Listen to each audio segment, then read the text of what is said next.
Hi, I'm Julian, the SVP at BrightTALK, and welcome back to part 2 of a panel series on marketing intelligence and analytics. We had a great session last time where we focused on data, measurement, analytics, and we tackled everything from the challenges to data sourcing, gathering information, to actually delivering on marketing performance. Today, join us over the next hour as we discuss data measurement, analytics, and attribution. We have an amazing panel for you today, each of them having sat on the last marketing intelligence panel. So let's meet them again. Gentlemen, good to have you back. We'll start with you, Steve. Steve Masters started his professional life in publishing and has consulted for a broad range of businesses about their digital marketing before joining Vertical Leap in 2011. Renee is a 20-year-old B2B marketing veteran, having worked client-side on a number of roles agency-side. He then founded his own marketing and training business, Vision B2B, and now works on companies including Rolls-Royce, Aluminium Shapes, Smart Insights, the Chartered Institute of Marketing, and more.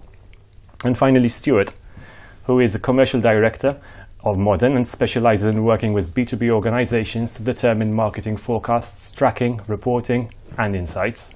And his focus is on providing actionable insights and demonstrating marketing impact on business objectives. Now, as last time, we also want you to get involved throughout. If you're watching us live, please feel free to ask us any questions and offer any thoughts as soon as you choose. And do tell us about any burning issues. We had an overwhelming response last time. We're expecting more this time. Please use the question box above our heads and we'll be more than happy to answer those along the way, or else get to it in the last 15 minutes. So let's get straight to it. Let's start off with data measurement. So data measurement is quite an interesting task, as we discussed very briefly last time, and can detail into a number of different aspects of the whole acquisition process of a marketeer. One aspect in particular has always been around the difference between B2B and B2C metrics. It would be interesting to understand the differences between the two, because sometimes there actually are quite challenges around them. Stuart, what are your thoughts?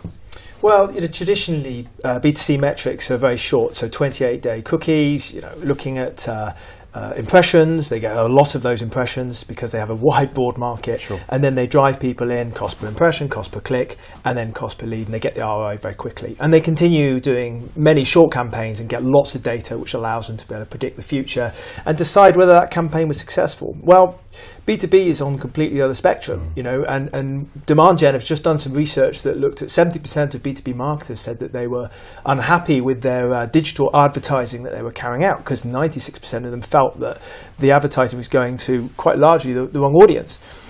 So what they found was 50% of those B2B marketers are using B2B metrics, these kind of metrics. Well, how do we look at B2B? Well, it needs to be much more about where the business is going. So, a much longer period, a year at least. Are we generating the right quality of traffic? Are we generating the right quality of people? Because normally it's niche, so you can't get more impressions, you can't get more people because they're the wrong people. So it's actually, what do you do with them after that? Are they the right marketing qualified leads? Do they turn into the right opportunities? And ultimately the business. Yep. But it has to be that tracking over that longer period. So the tracking is an interesting point, because key to any form of data measurement is always going to be tracking. And there's been a number of interesting technologies which have come to market. They've been with us for the last 10, 15 years, but they've really innovated well over the last 2 to 3 years especially. We know aspects of pixel tracking, UTM, cookies. What is your take on cookies, for instance, Steve?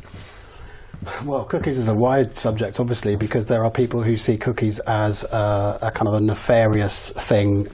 You could do nefarious things with cookies if you wanted to. I'm not saying that people do or should, but we know they do.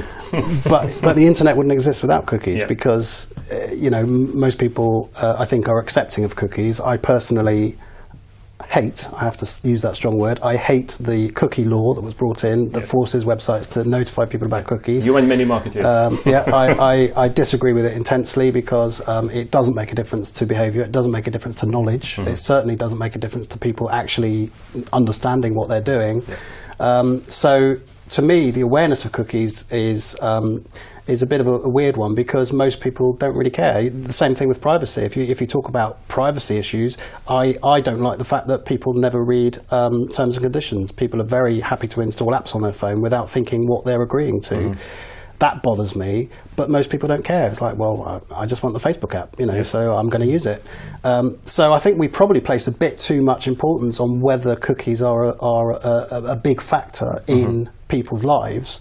What is a big factor is whether the websites we're giving them is giving them something they want to do. Are we selling the products? Are we making it easy for them to buy? Yes. That's more important, I think, than whether we have cookies and how we use those cookies. Yeah, absolutely. And I agree with the whole aspect of we need to give the presentation layer something that is compelling, but also the product as well behind the website. And Steve's absolutely right. If we put the customer at the centre of what we're trying to do, rather than our own products and services, then we're going to get a win-win, because the customer's going to get the information and going to get what they want out of it, and we're ultimately going to get them to become an opportunity or to move through the process, because we see it far too often. People don't understand their customers. They're writing websites about their own products, their own services, and it's frankly boring for the customer, and it doesn't get them the result that they want. Yeah. I was on my phone a few months ago, and I was driving somewhere to the airport to drop somebody off for a flight. I got a notification from my phone, from Google obviously, of what time the flight was departing and that the flight was on time. I hadn't asked for that. I didn't even expect it to happen, but the reason it did is obviously because of the connection between my booking and the Gmail notification that I had, and I never asked for that. I could have said, well, I don't like that, but I found that a really useful thing to have, and it's that type of improvement of our lives using technology that people care about more than whether we're tracking them. There's a paradigm around the opt-in versus opt-out. So at some point, actually, through the history of interaction with an Android phone or an Apple phone or any form of smartphone, you would have opted in because you would have said yes, I'm in or whatnot, and that probably goes through, probably quite regardless of your interactions or understanding it. But at some point, there needs to be either an opt-in or an opt-out. Rene, what's your experience around this? Yeah, I mean, I think just to harp back on that, I think this difference between B2B and B2C for me, and I work predominantly with B2B clients, but I'm also a B2C consumer. I buy certain brands of jeans and things, and when you start thinking about the objectives in some of this stuff, I think a lot of B2C marketing and therefore the analytics, we were talking before we came on air about, perhaps more the vanity side of things, the big numbers in terms of impressions, looking at engagement, awareness, how many views some of these campaigns and things see, as predominantly B2B marketers around the table, and I would guess in the audience as well today, it's very different. We're working in markets where the decision making processes and the decision making units and influencer units are much bigger and more varied, and the reasons for why people might buy and switch and specify and things are quite different. So the marketing needs to be quite sophisticated because it needs to be talking about different feature benefit appeal to each of those people making that decision. So it makes the measurement and analytics of B2B marketing in some respects harder, but actually I think more interesting and exciting, and that's why we're all in it, I guess, because you can do a lot of interesting stuff with it. I, for my sins, generally, coming back to the opt-in opt-out thing, generally go for opt-out. So I don't necessarily follow EU laws on making sure that people double, triple opt in and things. I think if I've met somebody once, I've got a business card, it's reasonable to say I could put them on a listing if they didn't want to see stuff. I make sure my content's interesting. I make sure my client's content is interesting to those people. But I'm probably a little bit of a... It's probably fair to say you do follow the laws, you just don't like them. Right. And I think we all do. I think if we are even remotely a bit tech savvy, we do have some control of what aspects happen and what not. Until recently, until when you get certain more enabling technologies such as pixel or UTM tracking, for instance. What's your take on it? With regard to tracking? Yep. I think it's something that businesses find very difficult, and actually they shouldn't. They should embrace it. We have some very sophisticated marketing automation platforms now, which have some very complicated tracking processes. But actually, a lot of businesses don't have that, and just using some strong UTM tracking codes, first of all, that are quite simple. Your campaign, your source, not getting too sophisticated in terms of messaging. Just getting those in place and then getting some decent custom reports built in your analytics will give you a wealth of information in terms of how the people you most want to interact with are engaging. How your prime customers and prime people are engaging. And if you can start getting some of that tracking in place, then at least from a campaign perspective, you can understand which part of my set are the right people and how did they behave. How can I go and find more people like those customers I really want? Yes, it's actually quite an interesting paradigm. One of the biggest challenges we do see is that it's not sufficient in these days to actually just have email tracking campaigns around open, click and bounce rates. Yes. There has to be a specific amount of tracking that can really look back at how the whole user journey and clickstream has been done. And this goes back to attribution, a point we touched on last time and we want to elaborate more on today. There's something that I like to call the journey of an eyeball, which is, it's not just about whether they saw your ad and followed the UTM code to the website. It's obviously we can track whether that person comes back, and to Stuart's point as well, because you alluded to seeing how they behave. That's a really important thing for people to remember, because if you look at, let's say, 2,000 people came to the website through that campaign, 1,000 of those might not be the right person, or it could be that you get a load of people hitting your website and leaving. You don't want to serve remarketing banners to people that just look at your website for 5 seconds because they might not be there for the right purpose. So you need to obviously then use that data to refine your campaigns. But the journey of an eyeball is all about, somebody may have seen your logo in the street and then just searched for your brand, come to your website, left, and then for some other reason come back again because they saw an email. So understanding your customers, and when you talk about B2B being a really long cycle, that Stuart said, it could be months before people buy from you, and they could interact with 13, 14 pieces of content on your website or externally before they'll actually make that decision. So this is an important point because it touches on to then what is essentially fundamentally our children user journey, A/B testing. How do you know whether the eyeball spends 5 seconds or 15 seconds? What's your experience in actually using A/B testing significantly on portal or on website? Well, the A/B testing, I think you would have to have a control, obviously, because because generally when you have 2 visitors, they're 2 different people. So that's not so much A/B testing as just comparing 2 different instances. Personas. So you'd have to have a control situation where maybe an email campaign, and probably Rennie's got a load of experience of this, where you have 1 campaign, 1 message, or 2 messages, and you see how the messages perform, or you have 1 message, and then you see how 2 audiences perform at different times of the day.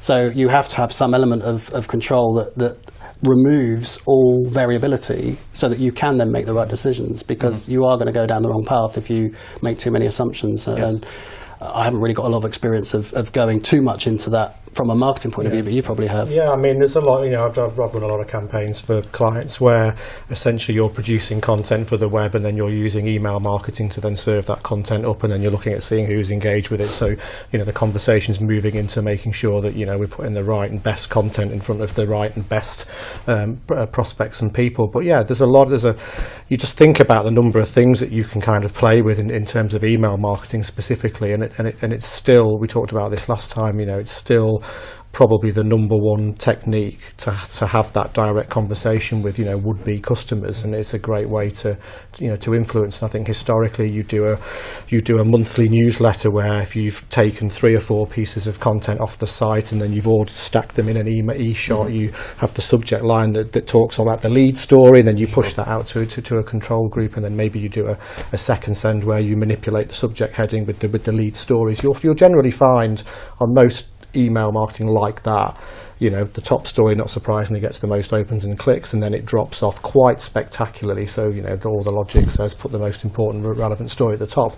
But having said that, most companies actually send out newsletters about themselves. Yes. They don't talk about, the things, the problems and the pain and the things that, if you talked about those things and positioned yourself in the right way, you'd get many more opens and much more interaction. So there's a whole world of things that you can do around the email side of things. And I think you're absolutely right. I think if you put the customer and what their problems and challenges are first before the product and service, what we've done with a number of clients around large data sets is to identify, say, 3 to 6 key challenges and pains, problems, written content and emails singly around those issues, and sent them out. And what we found quite quickly is that user behavior dictates what you should do with people. So then you identify subsets that have a particular problem, and then you can deliver them a message about the very thing that they have a problem with, and you can get a really great conversion rate on a small subset. And you can start to pocket some of that rather than giving a broad message, generic about us to everybody and getting a small result. Actually starting to tailor the communications to those people, and also looking at the data. So you might get say 5,000 people, you might get say 20% open rate, 1,000 people that open, giving them a remarketing message, telling them again why they should come and talk to you, give them a second bite. And we've found we've actually email as well. Exactly. So the other 4,000 who didn't open it, repeat it with a different title, so it still feels fresh to them. Yes. Give them another chance to consume the information. Yeah, I think the whole aspect of split testing, or even micro-segmentation of that, really helps re-engagement, or even retargeting to a specific extent. But it really goes down then to the richness of the data, because we've all seen too many campaigns where the data itself is so obfuscated or dirty, to use a marketing term, that essentially you can't really segment or indeed target correctly, and then you're wondering why your open rates are actually so abysmal. What is your take, Steve, in terms of understanding how we can purify or even have cleaner lists that we can go out to? We have experience of one fairly large client that we were doing email marketing for over a period of time, and when we started working, they've got a massive database of emails. When we started, we took a sample, partly because they didn't want us to do everything, but at the same time, we wanted to see what the data was like. And we took a sample of, I think, 100,000 emails, or possibly even less, just to see how it performs. Now, it would be very easy for a marketing manager who probably isn't that up to speed with data science and that kind of stuff to say, well, that's a terrible open rate. You know, I've looked it up online and it tells me I should be getting 20%. But you have to go through a process of purification by testing that data. And there's no point emailing 2 million people and then wondering why it doesn't work, because as I've discovered through my own experience, you will lose about 30% of your database every year. 30% of your email list will go. They'll leave, their mailbox will be full, their email will die. You will literally lose 30% of your database. So you have to keep cleaning it and making sure that you are not sending wasted emails, basically. Yes. Absolutely, which actually leads us to the next section, which is around predictive analytics. So one of the biggest challenges we as marketers have is we're always looking in the past. We're always looking at statistical and indeed historical data that essentially goes back 6, 12, 18, 24 months. But really, the whole science of predictive analytics is really looking forward to the future.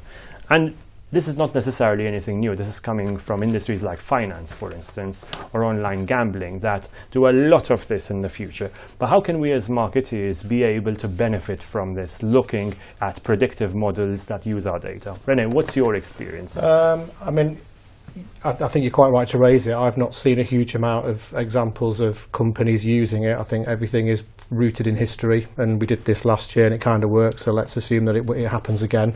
You know, so if we take what happened in 2015 as a business, and you know, and it happens across the business as well, forecasting sales and everything, so it's right through the business using, you know, historical data. But the risk is that you're predicting what's going to happen next December based on what happened last January. So it's just this sort of confused mess, and then we wonder why it didn't turn out that way. You know, I think yeah, there's absolutely a role for it. You know, it's going to be technology-led, technology-driven. I think you're quite right. It's going to be some market sectors that will lead on it, because it's particularly prevalent in those businesses, in industries, to keep bringing new people through. You know, likening it back to the sorts of companies that I'm working with. You know, I'm working with companies that generally, you know, they might have a list of hundreds or thousands, and in reality they probably need to convert half a dozen of those into decent contracts. So I'm not working with big numbers, and you know, a client with a list that's presumably in the millions, to draw a sample of 100,000 out isn't really where I'm working. But it'd be interesting to get Steve's take on that as well. The area of predictive analytics is really, you're talking about artificial intelligence, so and machine learning. So you have the biggest problem for marketing people everywhere at the moment is that most analytics is descriptive. So you get an analytics program, you get a load of stats, you get a report from somebody that says you currently have 1,000 users. Okay, good. What's that mean? So you need some diagnostics in there. So the diagnostic analytics is what is now becoming prevalent, where people are saying, not only can I show you these numbers, I can actually tell you what that means. So is a 5% open rate good? Well, here's the market rate, so here's how you compare. Here's how the rate compares with your industry or with your town, you know, so that kind of stuff that it can be automated. But then you go up the tree to the prescriptive stuff, which is not only can I give you the numbers, but I can actually tell you what you should do with that information. So what do I do about the stuff that I know? And that's where I think the biggest problem for marketing is at the moment, where most people are just getting numbers thrown at them. They're finding their own numbers, and they're hiring specialists and hiring agencies to help them get the advice they need, when actually, eventually, algorithms will be able to give them that advice. The predictive stuff, if you think about it, is already exists. All of those levels of analytics already exist in AI programs like self-driving cars, chatbots. So you've got the Microsoft chatbot Tay, that the disaster on Twitter last week, which very comical, but at the same time, it's a step towards automation, right? It's a step towards artificial intelligence. Now, what we're learning from that is that artificial intelligence is only going to be as good as the people feeding the intelligence. And if the people feeding the intelligence are teenagers saying this is funny, it's not going to be right. Yeah. So we need to teach artificial intelligence to teach itself what's right and wrong, and we will get there. Self-driving cars have predictive analytics. They are able to look at all the satellite data, the historic stuff, based on user behaviour. They'll be able to respond to things. So I was reading an article this morning about, how does a self-driving car in Italy recognise a hand signal? What does it mean in Italy when somebody puts their hand up as opposed to France? Completely different. Does that mean you can't turn or you should go away? So you have to be able to build algorithms that can predict behaviour. And in marketing, we can use historic behaviour to help predict new behaviour, but we can also use people to say, that's not right, this is what I mean by that, and that kind of thing. And when you look at Google, that's what Google's doing. It's all about the artificial intelligence to serve better results. That's why all the changes in Google have happened in the last couple of years. Yeah, absolutely. And I think this goes back to the data cleanliness problem. You're only as good as the training data for predictive analytics, because we're talking about machine learning, so we're trying to predict an event that's going to happen in the future, using a training data to be able to calibrate an algorithm. What is your experience, Stuart, on this, in terms of machine learning plus clean data? I think it's very difficult. A lot of the clients we're working with are very niche, and so actually it's about taking the past, understanding it, and then applying good gut practice to that and saying, okay, well, what's happening in the future? What events can we see coming up, and how can we capitalise on those? And how can we use our past performance to predict the future? And I think we're a long way off, and I think particularly in B2B, where each industry is so niche and so specialised that, in truth, it's difficult to model it. And would you spend the time? Is that the best use of your time modelling your own future events, when suddenly a competitor comes in with a fantastic product that blows everyone out of the water, or there's a legislative change which means that you've all got to change, and no one wants to buy your products for a while. So I think you can't see the future unless you've got the money like Google to, in a very controlled environment, to predict the future. It's got to be based on gut and what you know to be true in the past, and being explorative with what you think might happen in the future. Sure. And split testing can help, so you can teach algorithms to do their own split testing, and then that way you don't have to do it. So this is the recurring point, because there's almost an assumption that predictive analytics requires a different discipline, a different training, and even a different qualification to say proper or classic or vanilla-based marketing. But reality, this is actually hypothesis testing, albeit under a different data set. Renee, what's your experience? I mean, I think Steve put a very compelling sort of explanation of what this is about and where it's at the minute, and some of those things were a little bit eye-opening to me as well. I mean, again, coming at it from an industrial B2B perspective, we've seen the rise of the machines in factories and things. We've seen ABB robotics and all of these things coming in, and the downside is that there are less people on production shop floors now than there ever have been in the past. You've got singular units of people managing multi-million-pound production lines that are doing some incredible work, and so the technology's there to do it. It's interesting in those sorts of scenarios where that where those sort of machines and that technology, if it breaks down, the problems it has. And I know we're only talking about analytics and things here, but it's all about sort of looking at how far can human endeavour and this sort of stuff go.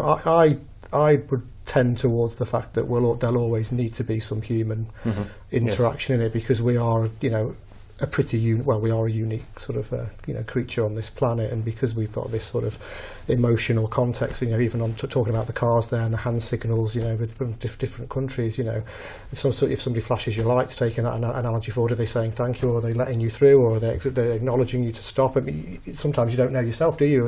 Am I going? Am I staying? So you think, taking that analogy into this space, you know, it's still fraught with quite a lot of work. What I would say though on the predictive analytics side is from a marketing communications perspective, and we talked about behaviour and tracking the eyeball, which is a great phrase. I'm going to take that with license in the future.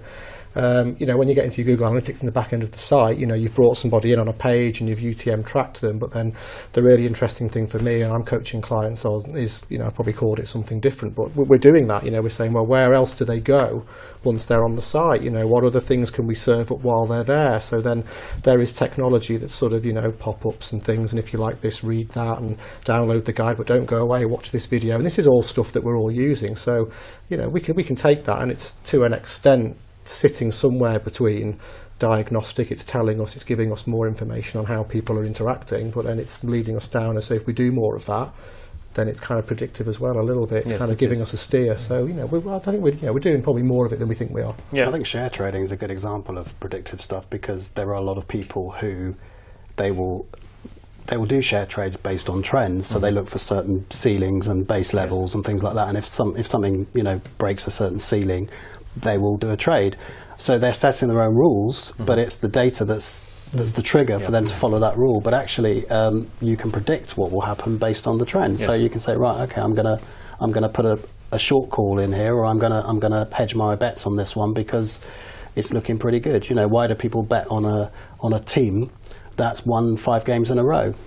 Because, you know, you're predicting they're going to do well, aren't you? So it's pretty much the same thing. Yeah, and it also allows you to use specific data points to be able to set events. This is the whole point of predictive marketing, isn't it? It's allow you to say, look, if certain conditions have been met in a data over a certain window, do set a trap, do set an event, set some sort of notification that it can essentially allow you to make more informed decisions, whether it's share trading, whether it's campaign email tracking performance. It's essentially predictive analytics, just under a different name. Stuart, what is your take on how much is the data we should use in terms of moving forward? Is this going to be predictive analytics over the last 6 months, for instance, or should it be over the last 12 to 18? Or is it industry or campaign specific? I think it very much depends on the client and what their niche is and their customers and how they buy. So it needs to at least cycle over the period of a sales cycle, the marketing and sales cycle. Otherwise, there's little point looking at it. But you need to respect that actually things change very quickly. So, you know, that you may be predicting stuff that actually the market's already changed. Yes. And we've seen this where we've predicted certain things, and then the campaign started, and actually a certain element has done really badly, and we've had to be really agile about identifying why, and then making a change. So, you know, we've had great success in driving leads and people through LinkedIn because it can be so targeted. For a particular client who was selling IT, it worked really poorly, and when we actually looked at it, we identified 96% of people coming through on mobile, their landing page wasn't responsive. So if you put the customer back at the heart of that, actually, in truth, we should have been able to identify that, you know, but we didn't. But we were able to quickly change, turn off that part of the campaign, and achieve a result through another element of it. So predictive, great, but actually being agile and being able to look at the data very fast and being able to make changes really quickly based upon subsets of the data is more important, I think. So we've really come full circle, haven't we? We've said that in order to actually have a successful campaign over a number of different facets, you need to round yourself back to the customer, make sure that customer is properly split by way of persona or by way of target, and then rapidly, or in an agile perspective, being able to adapt, change and iterate depending on your outcome. As long as you have the tolerances of targets that you wish to achieve, then you have a relative degree of success. Yes, and I think quality, you've got to look at quality, because if you're generating, it's great, you can do a lot of activity, you can work hard, you can generate loads of content, but if you're generating the wrong quality or you can't prove the quality, how do you know which ones how do you know which element is working and which element isn't? And that's got to be fundamental in the B2B space versus B2C, is that quality measure. How are we going to measure this quality to identify what's really working? Yes. And that's a good point, actually, because a lot of people, we wrestle with this with customers all the time. We say, right, what are your objectives? The objective is always, I want to sell more stuff. So you need to then break it down to, okay, great, if that's your objective, fine, but how do you measure it? So the point that Stuart just made is really valid in the sense that most people forget to think at the beginning, how am I going to know at a point in time that I've actually got what I was going for? Because if I didn't set a benchmark at the beginning, how do I know what I'm measuring against?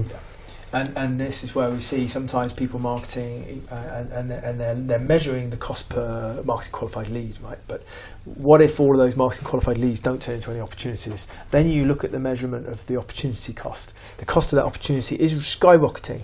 Well, if you give that to the business leaders and say, oh, we did this great campaign and it generated all these leads, but only one of them ended up buying, and well, that's unsustainable. So that's highly unprofitable to spend all that marketing and sales effort and all that cost to generate one sale. So it's actually looking right through that sales process and saying, is the quality right? Yes. How can we measure both the leads but also then the opportunities and the sales? Yeah, which I guess leads us nicely to the metrics section. Now, just remember, please feel free to ask us any questions that you have specific to your campaign, or indeed any metrics that you also have that you think might actually be useful. René, let's start with you on the metrics side. What's your experience around having successful metrics to identify whether a campaign is ultimately successful or not? Well, I think in B2B, coming back to this idea of lead nurture and conversion, it's a different objective. It's a different way of looking at marketing over perhaps some of the B2C stuff, which is about having an affinity with a brand or a peculiar sense of belonging because I might buy Levi's jeans, so therefore I'm a certain type of person and that's my brand. So in B2B it's a little bit different. So it's more about that journey that we've talked about and how to get this this classic sort of sales funnel stuff from getting unaware to aware to interest, desire, action. So the old ADA model, if people want to look that up, it's still relevant in the digital age. So for me, again, as a marcoms person working predominantly with B2B companies, I'd focus in on 6 or 7 sort of key metrics. I'm not going to try and remember them all, but definitely the inbound traffic is one as a benchmark, and we can see if that's improving month in, month out, week in, week out with the activity that we're doing. I'm more interested in the value of the content and what that's doing, so and not just how many looks and views and likes and all that sort of stuff, which is nice, but it keeps us sort of cuddly at night, but it doesn't really sort of keep the wolves from the door. It's more about the getting them through to doing something. So in our game, you'll hear us talking about landing pages and call to actions and all of these things, and I talk about dwell time or stickiness on a website. So once we get somebody there, what do we do to keep them there? What else have we got? What can we serve and what can we give them? Because whilst every time they're looking at something on our website or our client's website, they're thinking, is this the sort of company that can help me with this thing I'm wrestling with? And I think generally there's 2 objectives, of business people looking to buy in a service or a product. They either, they want to use this, in an aspirational way to improve something they're doing, or they're unhappy with a particular kind of provision that they've got at the minute. So either of those buttons you can press, and the internet's becoming awash with guides and blogs and things on how to do this and how to do that. But in a lot of sectors it's still relevant because nobody doing it. So buyer's guides in 10 things to think about when you're going to next find your air conditioning system provider or whatever it is.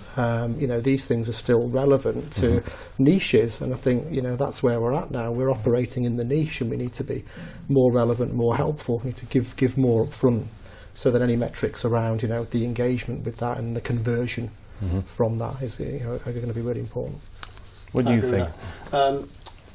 René mentioned content. I think content is, I like to describe content as currency. So it's currency you buy people's attention with. So content can be any interface with the customer. It can be an advert, it can be a video. So if you're doing the 10 steps to buying this machine, for example, that could be a video guide, it could be an article, it could be several versions of the same story.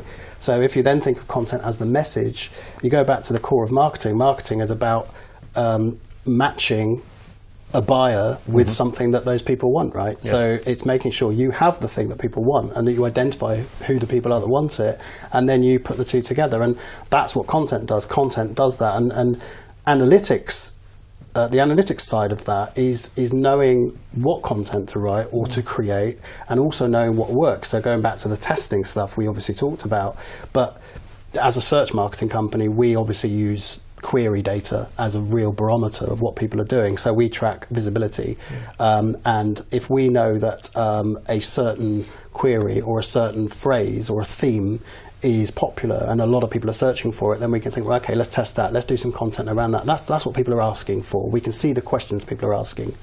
Let's give them something to answer that question, and then we can take that further. Every time you do something new, you get more data, which allows you to then make more decisions, and that goes back really to the agile point that Stuart mentioned, because you have to be able to react to every new ripple that you create and then respond to that in a different way. So let's talk about the content, the content metrics, and you made a very good point that it's actually around what content you serve up, and in so many ways it's what the flavor is. Is it long form, short form, is it specific type of banner?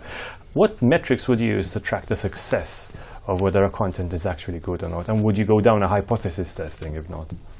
I don't like to hypothesize, because I'm a big believer that data is evidence. So if the evidence is there that it works, then it works. And the less you thumbsuck and assume and base it on facts, then the more you know whether you're right or wrong.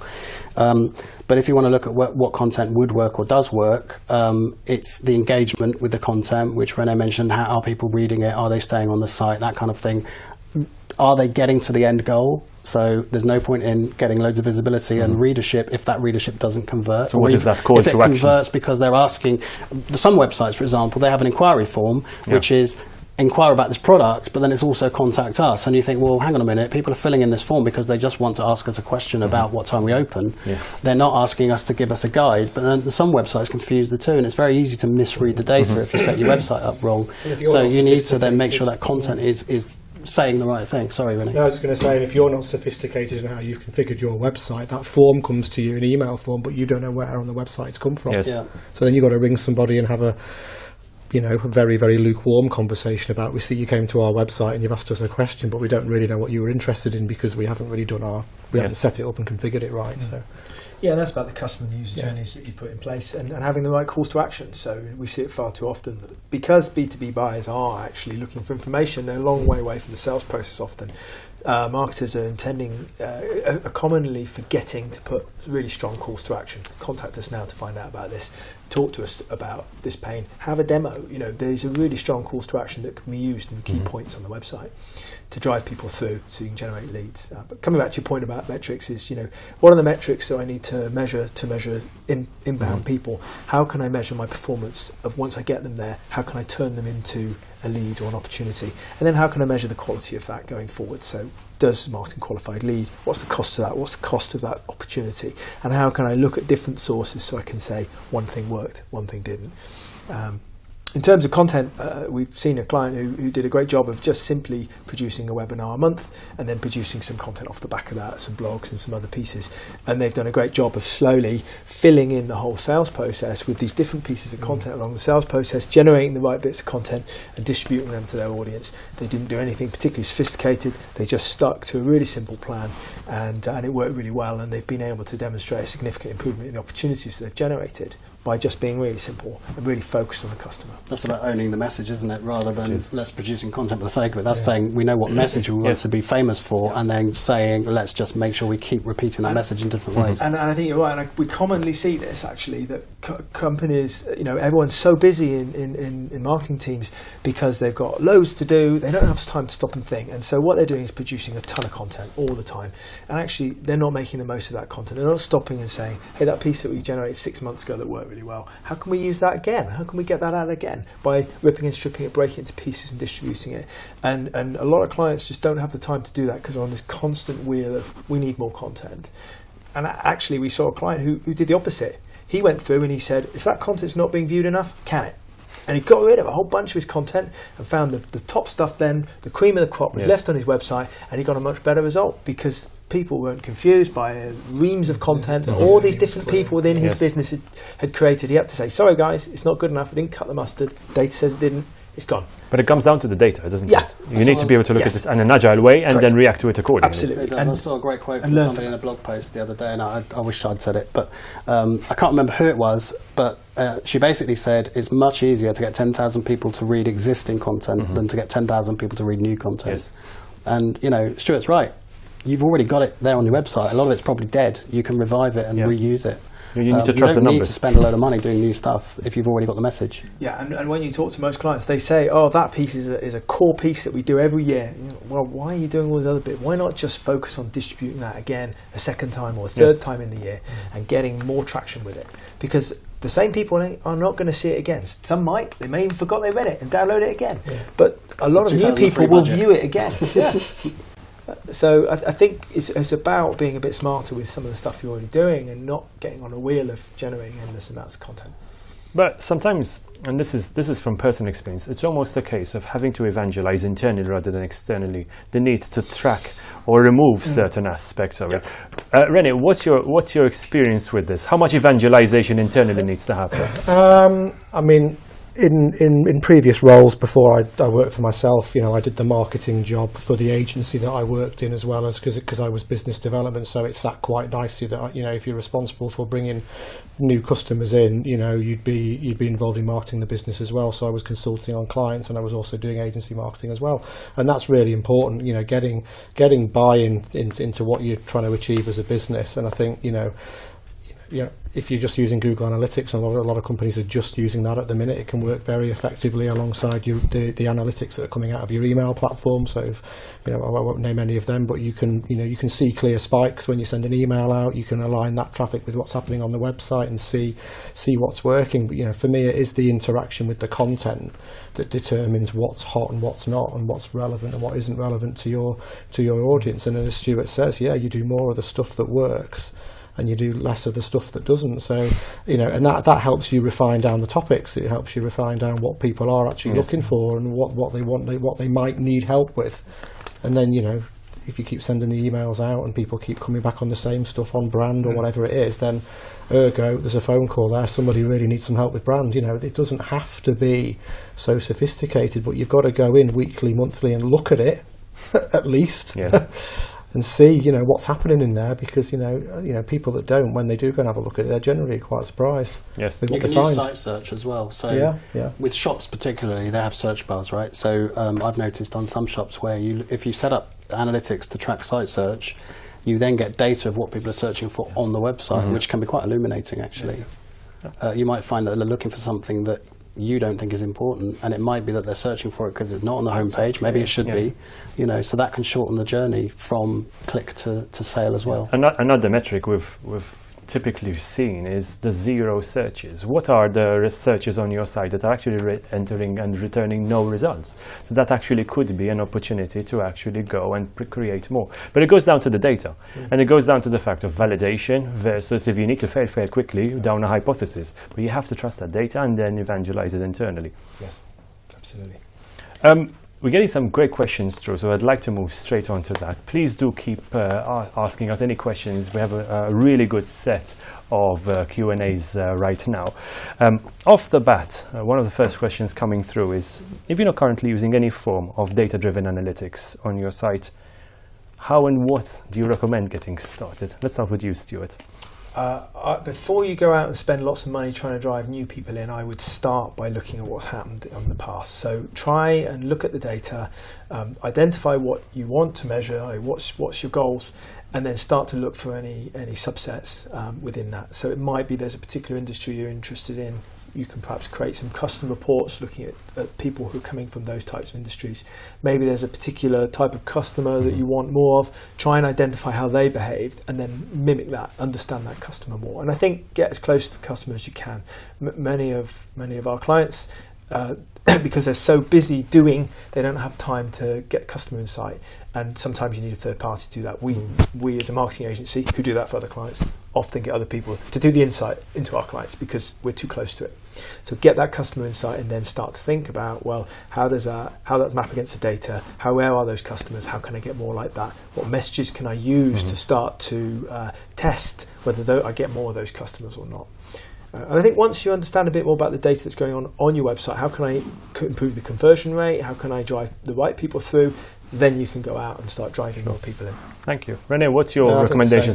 If we're talking kind of platforms and softwares and things, Google Analytics is a good place to start. Get that tracking code embedded on the website and start seeing in real time what's happening on the site. If you're sending email marketing out, again, I won't sort of name drop any software providers, but they all typically give you good data on your sends, so you can have a look at click rates, open rates, and all of that stuff. And the social media platforms as well, the analytics, on the individual platforms, or particularly through a third party like a Hootsuite or something, which I use for the clients that I look after. Really great data on, who's, liking and sharing and all that sort of stuff. So you can start to see, and clicks from and all that sort of stuff. So when you start to pull this stuff together, if you're a smaller enterprise or you're trying to make the case for bigger investment in one of the well-known marketing automation softwares, start using this stuff first and demonstrate the case, for further investment. I think there's a wealth of richness of data and social networks and their analytics, and in fact we'll probably talk upon this upon a future upcoming webinar. What is your thought, Steve? How would you get started on data analytics? I would agree with Renee that Google Analytics is a place to start if you've never done anything. If you've never done anything and you haven't plugged that into your website, most web servers have weblogs, so you can actually go back to the history of your website and see what pages have been shown up for different things. So you can get data, but analytics is kind of ubiquitous now. Everyone's got it. You might have other tools that you would use, like other analytics tools that you plug in. Email tools for email platforms are important, but ultimately they send traffic to your website, and it's the web data that will tell you whether that email's performed. So anything that doesn't use Google Analytics is probably missing out on some major information. However, if you've got a preference for something other than analytics, that's your choice. But to not start there with a core website measurement that gives you information about your traffic and behaviour, I think that's fundamental. And actually, we've got clients who've got some fantastic marketing automation systems. We still go back to analytics to get the granular detail, because you can't get the data out of the marketing automation system. It reports on some things great, but other stuff. And we use it as well because we've got our own platform, as you know, which has got loads of algorithms and it gives advice and it does all that predictive stuff, but. Well, I say that, it doesn't do a lot of predictive stuff yet, but it's got the analysis. But it relies on Google Analytics because that has got so much rich information that, we could plug another tool in, but it won't be as good. And I've also found that weblogs in particular actually are quite rich. You just need to have time to sift through it, which then goes through the algorithms. And there's some very good utilities out there that look into weblogs and actually give you some good depth. Which in fact leads us to our next question. Another question is, if you do have a piece of content showing from your analytics that it's working really well, would you repurpose or repackage it to send it back to the audience? What's your thoughts, Stuart? Yes, I would. I think you need to be a bit careful about hitting the same person with the same stuff. Certainly, if you think through, I've created one good piece of content and there's an obvious place to send them next, then that's great to send them that second piece. But if you know that something's working really well on your website, then we would recommend stripping that and breaking it into videos, blogs, social ready content, so that you can break it into many small messages.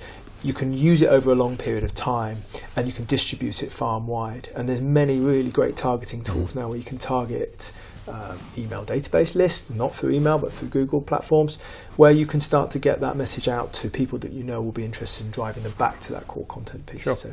What about you? Yeah, I totally agree with that as well. I think you've got to be careful to straight repurpose or reissue, because again, then you're looking at duplicate content on pages and Google and other search engines are available. Which they don't now penalise you for doing that. that. They don't like that sort of thing. So historically, I'd recommend to people, if you're writing some blog content, then you want to use all your LinkedIn update functionalities. You can put stuff in LinkedIn groups, for example, but turn the heading into a question, so it looks like a discussion for the group, not another piece of spam with a link that people need to click on and leave the group, because groups don't like that anymore. Repurposing it as video or infographics if it's data rich, or creating some slides and maybe doing something like this, or a little bit smaller, or doing a slide share or a slide cast. I mean, in terms of formats and things, it's almost infinite, but I think we come back to keep creating new pages on your website that are very targeted and specific, that you can keep bringing people back to and tracking. So blogging historically is always the one that works. So if you've got long form content, chop it up. You could write 5 blogs, turn it into a guide, vice versa. And also, what's right for your market. If you're in a 6 or 12 month gestation and you've got to take them from here to potentially placing an order for something that's 6 figures, you do need to tier it up, so it's like, a blog post through social media updates, and then gets them a guide, and then gets them an introduction to a special webinar, that then gets them to an online demo, that then gets them to a face-to-face, and then you're into sales conversion then. So, you bend and flex that process as you think the market or your client needs it. Okay. Anything you want to add to that, Steve? Only that I'm a big fan of the approach Stuart described, which is, breaking up content, but just centre it around the message. So, I like to boil it down to what I call an entity model, which is you're an entity. So you might be a shoe shop, but you sell trainers, shoes, sandals, whatever. And there's a group of people, different people who need different things. There's women, men, children, and there's also people looking for sandals, people looking for clogs, or whatever it might be.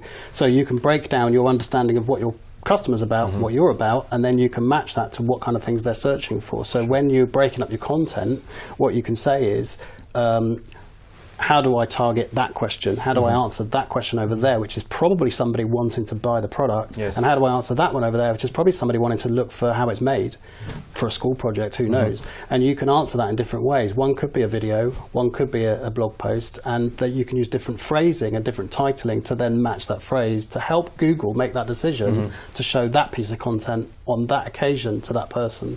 And that's really, that's where the kind of search knowledge comes in, and understanding how Google thinks. It's quite easy to sort of say to yourself, what would Google think? How would it look at this content? And it sounds a bit kind of spammy, but it's valid if you're trying to target the right person. What would Google do? Yeah, exactly. I think it's really about persona-based mapping. So looking at really who do you want to target, and then potentially repurposing the content to ask or answer that question that persona would be asking in the first place. Yeah. It's a good way of recycling or reutilizing, but under a proviso of a new persona. Yeah, well in B2B, for example, a buyer's guide aimed at the user versus the CEO versus the operations director versus whatever. It's going to have a different priority of what's important in each case. So you've got 4 guides already.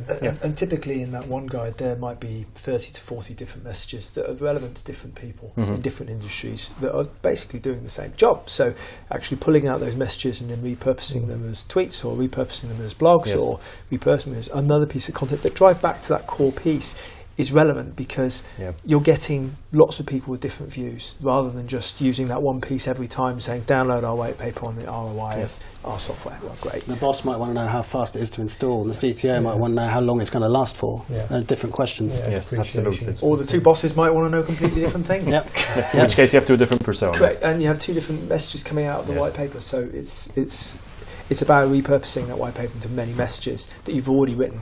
You don't have to create another one. You can just use that and repurpose the messaging. The Daily Mail's the same every day. Yeah. So we have another question around B2B, and we've talked around B2B and specifically why it's different to B2C. Well, the question is, what is the best non-standard metrics that you would use to gauge success on a B2B website? What's your thoughts, Stuart? Non-standard. What does non-standard mean, do you think? Well, I would assume it's anything not to do with B2C. Okay. Conversion. You've got to have conversion on there. So they're not buying. They're nowhere near buying yet, but they're converting. So you've got to have goal tracking in analytics, in your software marketing automation system, so that you know the people who convert, and then you can identify the source that they came through and how they behaved on your website, because you want more of those, ideally, and then you can start to identify, well, how can I give more people that journey that they had? So conversion's got to be the number one on the site, and I would also look at your content downloads, your contact us, and to some degree video plays and demos and people who are going to the core driving places, measuring that page versus its performance and conversion, because you want to drive more people there, and then you want to convert more people in that process. What would be your tracking technology of choice in this scenario? I think, again, you can't go wrong with analytics just to get a sense of how strong your website is, and you should be doing that as a standard. But personally, I think Marketo is a great, strong platform in the marketing automation system world, but there's ones that are much cheaper and will do a similar job, but maybe a bit more hands-on. And then there's ones that are much more dumbed down, who are easier to use and get to grips with. And then there's ones that are more complex that cause more problems. So, personally, Marketo is a great place to start, or HubSpot, possibly. Really? Yeah, I mean, I think I wouldn't particularly give any big ups to any of the platforms right now, because I think with some there are challenges when we've looked at them in the past, and with some platforms you do have to give aspects of your website over, and they're kind of reskinned and they're managed within the system, and I sometimes felt that if you wanted to kind of come out of a contract after a period of time, you then take back a website that's 1, 2, 3 years old. So there are some challenges if you're going shopping for marketing automation softwares, if that's what we're looking at. But I mean, I'd absolutely agree with goal tracking, and I put it on my own sort of fledgling site a few months ago, just to start putting some monetization values on some of the pages where I've got call to actions off home pages and from blog posts and things, just to give it some purpose, really, and then obviously taking training bookings and picking up new clients, you can start to say, that's how that's obviously how it works. So I'm a big fan of that as well. Okay. Any other conversion tracking? External factors rather than the website itself, which I agree with, is social media. So where you're getting traction with influencers, for example. What's your social authority? Are you a brand that's recognised? And that brand could be your Twitter account, doesn't have to be your brand itself. There are companies that are famous for what they do on social media, but it's actually the social media account that people kind of love the most rather than the brand itself. I could probably qualify that a bit better, but I think you know what I mean. And also competitor analysis, because you need to know your place in the market. And if you want to go back to predictive analytics, you could track what's happening in your competing spaces. And competitors are not just the guys next door to you or the people with the same product. They could be people who are occupying your marketplace. Yes.